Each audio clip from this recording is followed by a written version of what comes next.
Hello प्यारे साथियों, मैं फुलेंद्र सिंह और आपका मेरे YouTube channel PR study centre में स्वागत है। दोस्तों, इस वीडियो के माध्यम से जैसा कि आप लोग थंबनेल में देख ही चुके हैं कि इसमें मैं आप लोगों को कॉम्पिटिटिव एग्जाम में पूछे जाने वाले क्वेश्चन को हल कराऊंगा और जो भी क्वेश्चन यहाँ पर इंक्लूड किए गए हैं ये बहुविकल्पी टाइप के हैं। तो चलिए देख लेते हैं। देखने से पहले यदि आपने हमारे YouTube channel PR study centre को अभी तक सब्सक्राइब नहीं किया है तो सब्सक्राइब के लाल बटन को दबाकर सब्सक्राइब कर लीजिए और बेल आइकन दबाना ना भूलिए। साथ ही साथ वीडियो को भी लाइक करते चलिए। इस वीडियो के माध्यम से आज हम आप लोगों को बताएंगे पदार्थ, द्रव्य यानी कि पदार्थ और द्रव्य से रिलेटेड जितने भी क्वेश्चन यहाँ पे पूछे जाते हैं, ठोस, द्रव, गैस, गुण तथा अवस्था परिवर्तन से सब कुछ इसमें इंक्लूड किया गया है।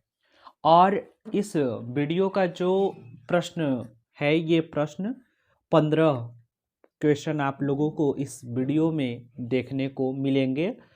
यहाँ पर आप 15 ही नहीं करेंगे, ज़्यादा से ज़्यादा आप लोग थ्योरी पर ध्यान दीजिएगा।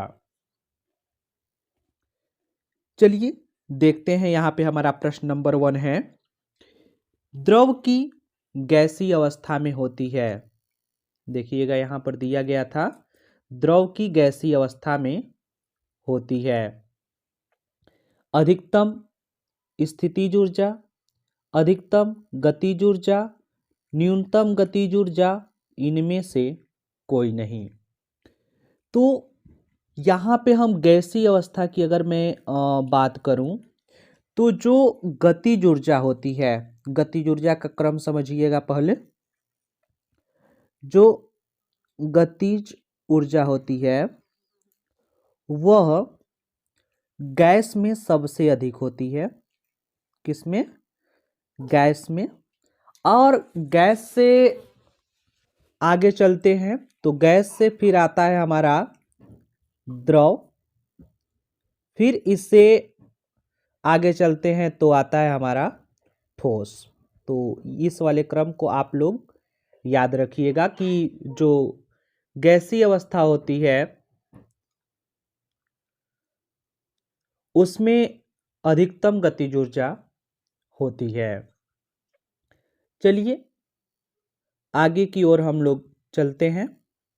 हमारा अगला प्रश्न है, द्रव को गर्म करने पर उसके कण, जब हम किसी भी द्रव को गर्म करते हैं, किसी भी द्रव्य को गर्म करते हैं तो उसके अणु जो होते हैं वो दूर दूर हो जाते हैं। तो यहाँ पे हमारा ऑप्शन नंबर 2 सही हो जाएगा। किसी भी अगर मैं द्रव्य की ही बात करूं और ठोस की ही, तो ठोस को भी जब गर्म करते हैं तो उसके अणु जो होते हैं एक दूसरे से भागने लगते हैं, यानी कि दूर होने की कोशिश करते हैं।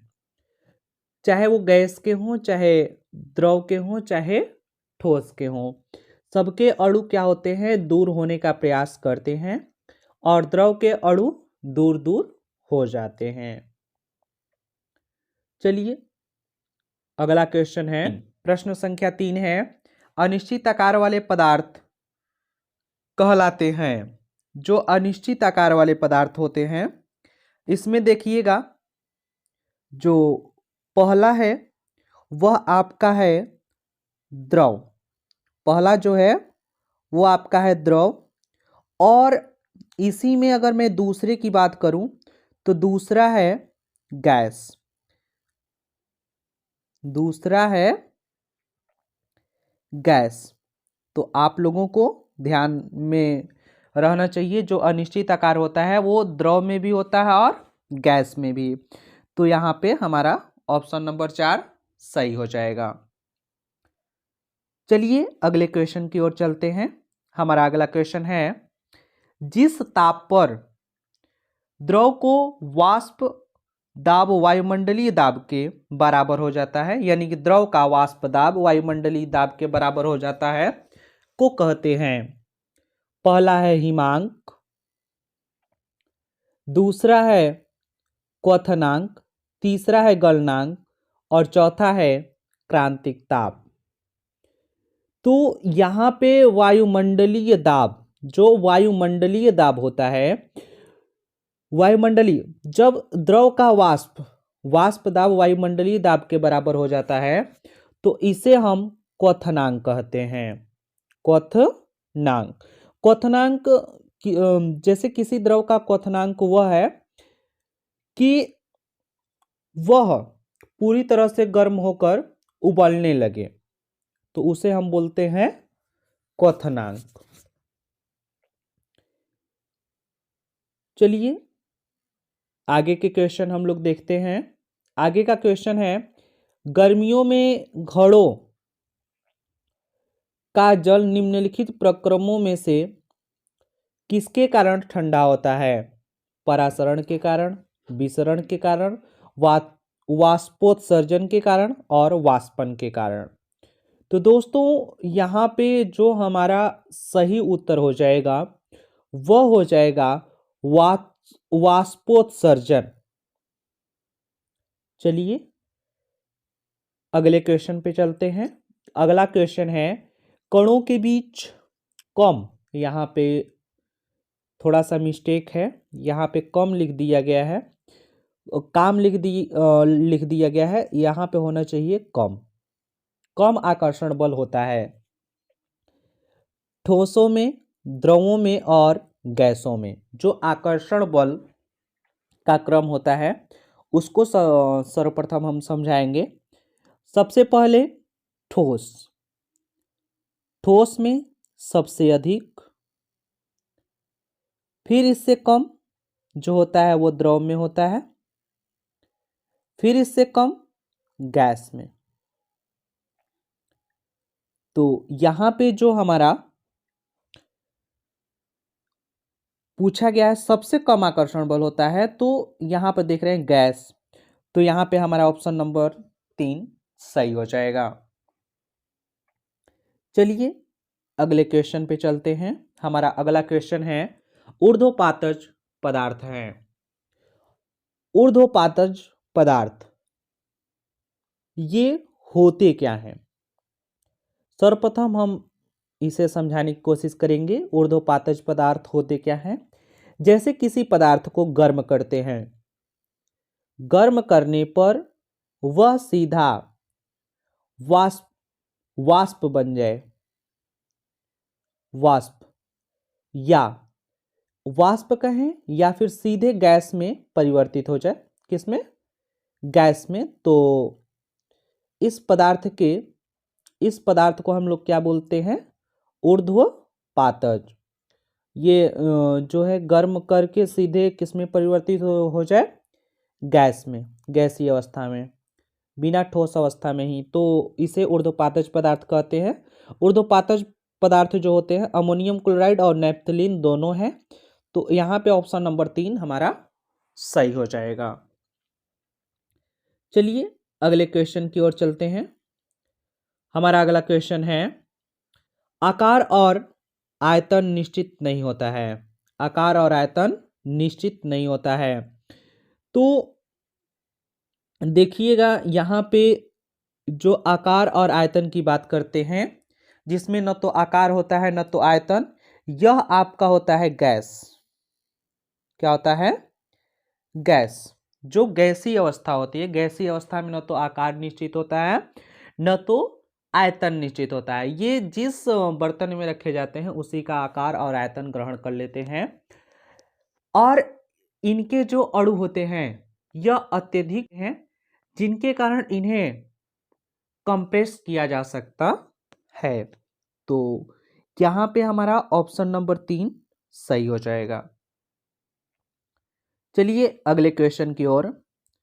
हमारा क्वेश्चन नंबर 9 है, हम बहुत संपीड़ित कर सकते हैं। संपीड़ित करने का मतलब हुआ कि कंप्रेस करना। कंप्रेस करना मतलब किसी चीज को दबाना होता है। दबाना मतलब कि संपीड़ित का मतलब हुआ कि दबाना।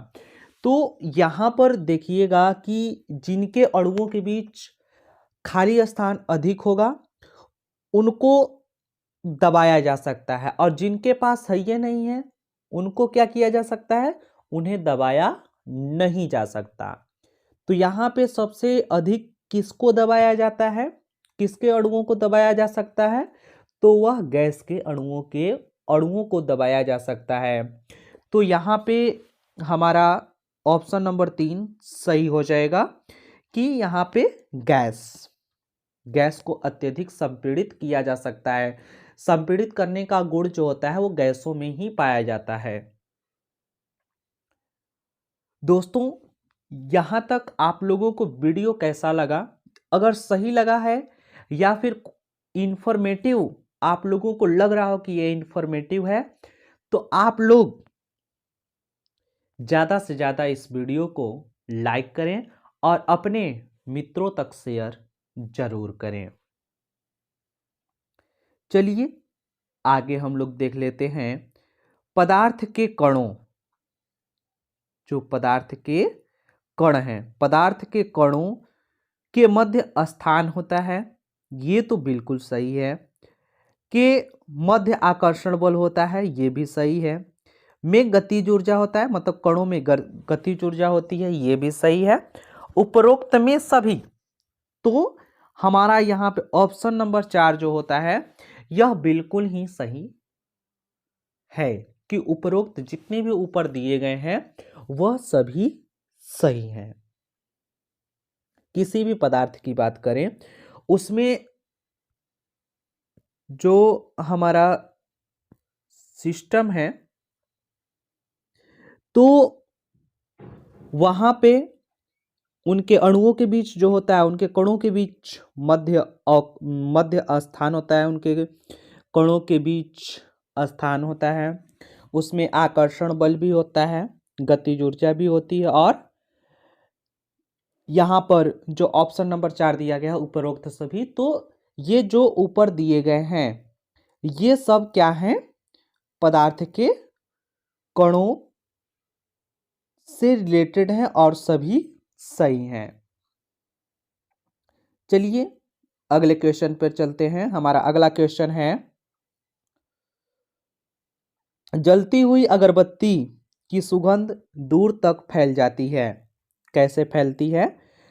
कणों के गतिशीलता के कारण, अगरबत्ती के सुगंधित पदार्थों से, अगरबत्ती के जलने से, हवा के चलने से।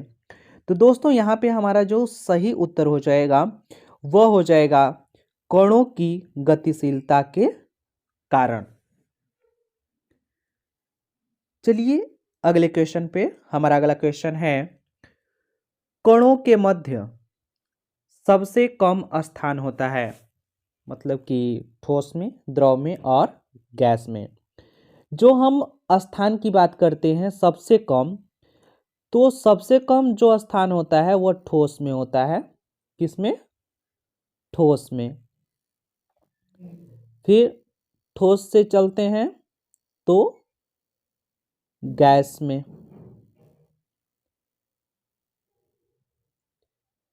गैस में अधिक होता है, सॉरी यहाँ पे जो चिन्ह लगा रहा हूँ वो थोड़ा गलत है।